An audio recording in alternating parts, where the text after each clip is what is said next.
Hammaga assalomu alaykum. Alloh yaxshimisizlar, tuzimsizlar.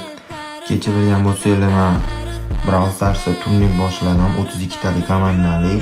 Yutgan odamga bitta akkauntiga, bu akkauntga quiz Brawl Pass beriladi. Hattoki kelgan bo'lsa juda oson. Men profilga kirib turib obuna bo'lib qo'yish, keyin Telegram kanalimga kirib turib obuna bo'lib qo'yish. Mana aktualnigi ham bor. Obuna bo'lib qo'yish bo'ldi. Bu kanalda hamma turnirda barcha gaplar o'rganishda gaplashiladi. Telegramga adminim mana Bekmurzak yozib qo'ygan deydi. Mana shunga hammasiga bitta kanalimga obuna bo'lib qo'yganimni tashxislar bo'ldi. Komandani olgan odamlarga bu 3 ta odamdan bittasiga Brawl Pass olaman. Xudo xohlasa keyingi yana turnirlarda 2-3 turnirlarda 3 ta odamga qilib beradigan bo'lib, xudo xohlasa yaxshiroq harakat qilamiz.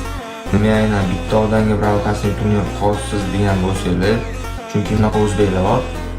Turnir kirishdan oldin 8,000 10,000 to'laysizlar komanda boshiga. Shunaqa qilaman. Sizlar uchun O'zbekiston uchun tekin Brawl Pass olmoqchiman. Chunki mana bu birinchi turnirim. Kecha 29-dekabr kuni start berilgan kechasi o'yindan payshanba kuni 1-yanvargacha mana qo'shib boryapti.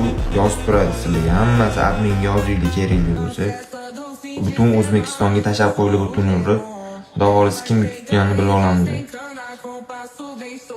Hammaga omad, yaxshi o'ynashga harakat qilinglar.